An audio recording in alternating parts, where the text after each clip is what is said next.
Welcome back to Straight Out the Jungle, a Field of 68 podcast. I'm Rett Krome alongside Gehrig, Gesch. Gehrig, the Auburn Tigers are 3-0 after a big win against Wofford. Yeah, big win in terms of the score, Rett, 93-62 against a Wofford roster that has been through a lot this offseason. Yeah, an interesting situation that we won't dive fully into right now, and I'm sure there's plenty out there on everything that has happened with Wofford. Let's talk about the game a little bit. Got off to a big run in the first half. It was 40-22 at halftime. The defense let up a little bit in the second, but the offense really settled in. And Keyshawn Hall, man, has had an incredible start to this season in his Auburn career. Yeah, big guard Hall is proving to anyone who had questions about him in the offseason that he is legit. He is the scorer for this team. I think that's sort of set in stone now, Rett, especially with Tahaad's struggles. We'll know he'll turn around, and we'll talk about it later. But Keyshawn Hall will give you 20 a night. Yeah, it's almost a guarantee at this point. I mean, he's done it all in all three games so far, and it seems like there's just no slowing down. In the first two games, we saw him do it a lot from the free throw line. In this one, he was 7 of 10 from the field, 3 of 3 from deep. So he can score it any which way. Yeah, feels like a guaranteed 20. He also had 11 rebounds, 6 assists, 2 steals, 3 blocks, stuffing the stat sheet. One of my buddies texted me during the game and said, "Man, I thought we got Keyshawn Hall as a Miles Kelly replacement. Turns out he's Cooper Flagg." He's not Cooper Flagg, but man, through 3 games, he has been everything that Auburn expected from him and more. Stephen Pearl thought the defense was a little slow in game 1, but it's picked up. And man, just cannot say enough about Keyshawn Hall. And we're going to be talking about him all year and the impact that he has. He had an 11-point spurt and I think a minute and a half of game time in the first half. And that just felt like another day. I mean, it seemed so easy for him. He can score at all 3 levels. He gets to the free throw line with so much ease. I mean, just an incredible player for the Tigers. 100%. And you see 3 blocks, 2 steals. So he's not only doing it offensively, he's locked in on the defensive end. And that's where I think we've seen him kind of level up.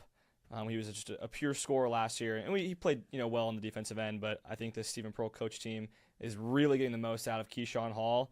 And like you said, no signs of slowing down anytime soon. I love what I'm seeing from Big Key so far. Let's talk, Gehrig, a little bit about Tahaad Pettiford. The offense has been a little slow. Now, we agree, has moved the ball really well, has settled into a point guard role much better, but 4 for 17 from the field, 1 for 7 from 3. The shots aren't falling yet for who the Tigers thought was going to be the go-to guy this year. Yeah, and I think it's not quite time to be concerned yet. It's been 5 games, including the exhibitions, where Tahaad has not shot the ball well. 4-17 in this one, it's pretty eye-opening. It's a mark you don't love to see from your preseason All-American. But we talk about the other ways he's affecting the game. He had a block, could have had 2 off a foul call. He had a steal, and he was distributing the ball well. Another match with 5 assists where he felt like it could have been more off of teammates' missed shots, getting fouled, you name it. But there's no cause to be concerned for me right now because the shots will fall. He's adjusting to being a starter. Last season coming off the bench behind Denver Jones, I think that was the perfect role for him to really get his foot into the door in the Auburn team and become the player that he is now. For me, there's still no concern. What about you, Rett? Well, SP agrees with you. No concern offensively. The shots are going to fall. It's Tahaad Pettiford. We saw that last year, and he went through a couple of cold streaks last year, really showed up in big games, so excited to see what he has on Sunday against Houston, and we'll get into a preview of that game in a little bit. I personally am loving his ball movement. We talked with some guys today that thought he's been a little bit loose with it and haven't been sold on it. I am sold on Tahaad Pettiford, the point guard. I think he hasn't proven everything. We're 3 games in with, they should have been easy games despite what happened with Bethune-Cookman. I mean, these are games that you absolutely should be winning and you should be seeing the best of. I'm not worried. I believe the shots are going to fall. I think what you said about him being a starter, he's adjusting to a new role. What SP said is he wants to see him pick it up a little bit on defense. He said he can be a great defender. He said they won that Houston game last year not because of what Tahaad did on the offensive end, but because for 40 minutes he was in a stance guarding and impacted that game defensively. So I think as long as we see that start to ramp up and we see, honestly, guys hit some open shots. Auburn struggled again from deep, 33%. Not bad, but it's not great. They started the game really well, and they were shooting less threes. They were 4 for 7 nearing halftime. I don't remember exactly if that was what it was at the half, They shot less threes, were being more selective. That went out the door in the second half. And I think some of that has to do, I mean, Tahaad shot 7 of those and only hit 1. So want to see that settle in, really want to see the shots start to fall. He's a guy that last year you felt like, man, he can get you 20 a game. He can score at all 3 levels. And we just haven't seen it yet. But I love his ball movement. And I think that makes the dynamic very interesting between Keyshawn Hall and Tahaad Pettiford, because last year Tahaad Pettiford was the guy who was going to get you 20 when he was hot. Now it's Keyshawn Hall. Where can both of these players score the basketball? That's when I think we'll see Auburn be at their best. I said I'm not concerned about Tahaad's shot making, but if he keeps shooting like this against teams like Houston, they'll lose. It's pretty simple. He has to start making shots. And I love the way Steven talked about the defense will turn to offense. When you're in your stance for 40 minutes, that turns you up on the offensive end. That's just where I think we haven't quite seen Tahaad make that adjustment.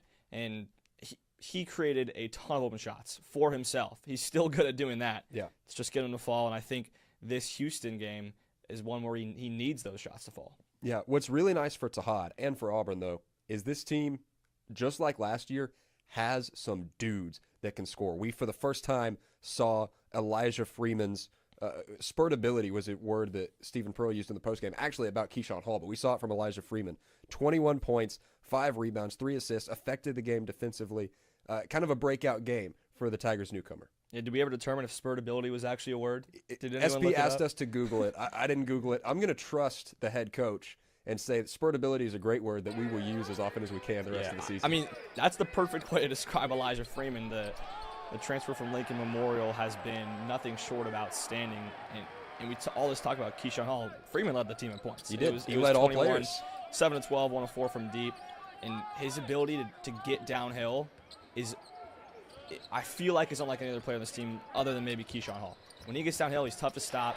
He has a great layup package, and he's really patient, too. That's the one thing that sticks out to me is when he gets downhill, he's patient. We've seen him go to the slower Euro a couple times, just lose defenders, and he's got a money mid-range, and we've seen it so far this season. Yeah, he's been really fun. He's so athletic. The play style is very different, but he reminds me a lot of Chaney Johnson in that he doesn't wow you all the time, but man, when he does, he is a big body that can move like a guard. Very fluid, very athletic. I'm really excited to see what we get out of him the rest of the year. Again, especially as some of these guys heat up. We haven't talked much about Abdul Bashir, haven't had much reason to talk about him, but we loved him in the preseason and his ability to score. So there are some other guys around him that, man, when this team gets going, when Filip Jovic finds it, and he was fine on Tuesday night, wasn't incredible, but had a solid game. When those guys get going and you combine it with the stars on this team, man, it's going to be good. Another really big impact transfer who had a great game Tuesday night, both on offense and on the defensive end, Kevin Overton, 13 points, impacted the game as well with 3 steals. Where does Kevin Overton fit on this team? Well, that's an interesting question, Rett. I think that the Tigers are still trying to figure that out. Stephen Pearl has gone with 3 new starting lineups, and we see new rotations every night. So I think that's still in the figure it out phase. But man, he was really solid, knocking down corner threes, wing threes, driving, mid-range pull-ups. He's also one of those guys who can score from anywhere. So you have a ton of guys who need the ball, basically, to score. And I think finding the balance of how to get it to each other, how to move the ball with each other, that's where Auburn can be really, really dangerous. We haven't seen it yet for at least a full 40. But when we do, man, you talk about the dudes on this team. I want to go back to Elyjah Freeman real quick. He is just a dude. The athleticism won't wow you away. But the Merrimack game, when he hit the Euro into a dunk, I was talking with one of our friends who does video, and he was logging footage, and he said it's crazy. Instead of like Euro into lay, I have to like clarify that it's a Euro into a dunk. Like those are just the little things where like you see the potential from so many dudes on this roster. It's a question of, can you get these 8, 9, 10 new guys to play team basketball for 40 minutes. It was close, I feel like, in this one, but it wasn't quite the full 40 yet. It wasn't, and Stephen Pearl pointed that out. He said great teams play good basketball for 40 minutes. We've got that quote right here. But yeah, I thought overall, there was definitely some positives. I thought in the second half, the last 12 minutes, we didn't really defend the way we're capable of defending. Part of that is the score, but we got to do a good job of fighting that type of stuff. Great teams are going to play hard for 40 minutes, and I thought we played really hard for about 30. So, got to put a complete game together for us to be able to beat the best teams on our schedule, and obviously we got a really good one on Sunday. And yeah, Auburn is going to need to play a full 40 of good basketball against Houston on Sunday to win that game. That Houston team is really good. Again, we'll get into that in a second. First, I do want to go back. Kevin Overton, really good game. There's a reason that this team went out and got him, and we don't know exactly where he fits in. We've heard Denver Jones comparisons with what he can do on offense and his defensive ability, which I think are very fair. I think he should be a starter on this team. We'll talk about that in a second, where we like our starting lineups, and also, what this team looks like when Keyshawn Murphy comes back. Been sat the last 2 games, was on Tuesday, was a kind of a, if you need him, if something goes wrong, he's available, but not slated to play. Likely to play against Houston on Sunday. Really important there. But Kevin Overton, I think we saw a little bit of what he can bring. He's a great 3-point shooter. He can get to the rim. He can defend. Again, he's the best perimeter defender on this team. He should be the best perimeter defender on this team. That's what they saw at Texas Tech. Here's what Stephen Pearl had to say about Kevin Overton's performance Tuesday night. It was great to see KO kind of go back into the form that we knew that he was, capable of when he was at Texas Tech. So really happy for KO. We're going to need him to obviously beat the best teams on our schedule. I thought defensively he showed what he showed all year last year at Texas Tech. He guarded number 11, Holmes, for that guy to go 4 for 11, only 10 points when he had 24 the other night. Obviously, it was really important for us to, and he made 2 threes after going 0 for 7 in his first 2 games. So for him to only have 2 2-point baskets, was a testament to our guys. Yeah, Kevin Overton has the ability to turn it on at will, Rett, and we've seen it a few times. Looking forward to seeing it for a full 40. Another player that got the start and kind of flew under the radar was Sebastian Williams-Adams. So he had 8 points on a perfect 4 of 4 shooting. So we're used to seeing him kind of carried the load a little bit offensively. Just 4 shots, made all 4 of them, and was an impact player on the defensive end. I still love what Sway brings to this team, and I think he is just going to be a crucial piece for this team. Yeah, he has a very impressive level of maturity for a freshman. He has what feels like a really polished game for a freshman that's kind of a dog kind of freshman. Justin Ferguson said, "Are we sure that he wasn't born in 1976 instead of 2006?" Because of that kind of game. I think he's incredibly mature. He plays an old school style of basketball that he's not the same size, not the same position, but Dylan Cardwell-esque in terms of the energy he brings, the effort he brings. He's going to be all over the place. We saw him, again, only 8 points, 4 for 4. One of those was a really tough bucket where he just forced his way inside, didn't have a clean shot, and then got off a little over the left shoulder hook shot inside. Sway, I think, brings a lot to this team. He's one of those guys that it might not pop on the stat sheet every night, but at the end of the season, when you look back, it's just going to be consistency across the board. And again, not necessarily consistency in the stat sheet. 8 points, 3 rebounds, didn't pop, but felt like he still impacted this game very quietly. Yeah, I agree, Rhett. And now it's time for a big one on Sunday. Yeah, let's talk about the number 1 Houston Cougars, who admittedly, I'm not particularly high on, and I said that yesterday, and then they went out and looked excellent against Oakland. They're the number 1 team in the country for a reason. I have a little bit more confidence that Auburn can win this game than I think most people do. Houston's defense is incredible. I mean, this team is ridiculous defensively. I think they're still struggling to find their shot makers. You've still got Emmanuel Sharp. It's a different team than last year. I don't think that their offense, which was admittedly a problem a year ago for them, is quite where it was last season. I think they're a little bit worse offensively, but man, a Kelvin Sampson team is gonna defend. They're gonna rebound. They are going to, as Stephen Pearl said, punch you in the mouth, and you got to be ready for that. Yeah, and like you said last year, they sort of struggled to find their scoring. I don't think that matters when the opponent's average is in the 50s per game. I'm with you. And the defense, we talk about Auburn having dudes. Houston's whole roster is just dudes. And Stephen Pearl said, yeah, it's great. We've rebounded well against our first 3 opponents, which were all, teams that you should out-rebound. But this is going to be the biggest test. Auburn cannot compete with Houston, in my opinion, if they get bossed on the glass. We saw it against Oklahoma State in the exhibition, and Oklahoma State won that game just because they were bigger, more physical, and they just beat Auburn to the boards is basically what happened, and it was the case all night. Houston is going to try and do the same thing. Yeah, they are. Between Emmanuel Sharp, Joseph Tugler, and Chris Sinak, this team can rebound. Joseph Tugler was probably the most frustrating opponent Auburn faced in a win last year. I don't know if you would agree with that, but man, it just felt like that. First of all, that Houston game felt like it was 3 hours long.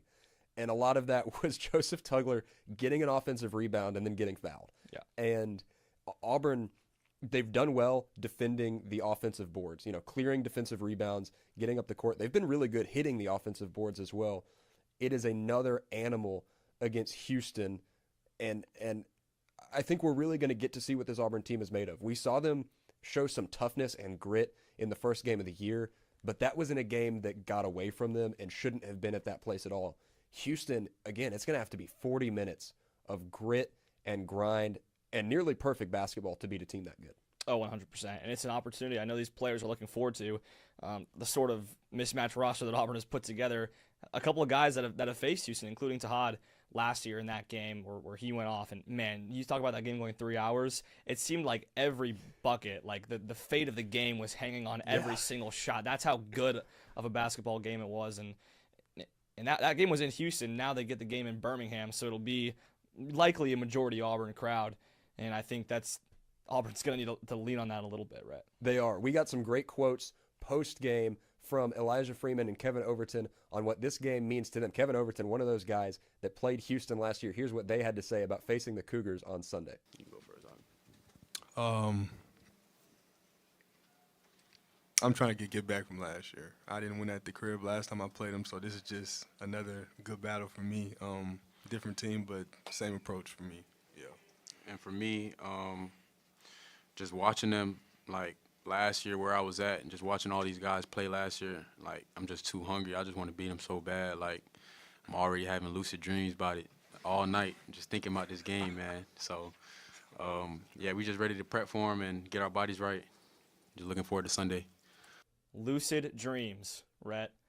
Does that mean he's getting out of bed and he's walking to the practice facility and he's putting up shots in his sleep? Is that what that means? Well, I mean, lucid dreams, you get to control what happens in the dream, so he's winning, hopefully. Yeah. I hope Elyjah Freeman is having dreams where Auburn wins and he's getting to the rim with ease like he did on Tuesday night, man. This game clearly means a lot to this team. You talked about 3 guys that have played him before, Keyshawn Hall being the other at UCF. KO played him twice last year. He actually won one, beat him in Houston, and then lost at home in Lubbock. So you've got some experience against this kind of team, but really for Auburn, you don't have the same level of basketball experience that you had on last year's team that came in and just felt ready for Houston. You had so many veterans, and you've got a couple of vets on this team. Those guys, Keyshawn Hall, Kevin Overton, Tahaad Pettiford's only a second-year player but has big-time experience. They have to step up for Auburn to win this game. 100%. I agree 100%. It's got to be the veteran presence, and it's got to be Tahaad. I think if Tahaad shoots the ball well, probably over 40% from the field, the Tigers have a real chance at winning. And it's the number 1 team. Auburn's ranked top 25. I feel like you said, people not giving the Tigers a lot of credit going into this one, and it will be an uphill battle, admittedly.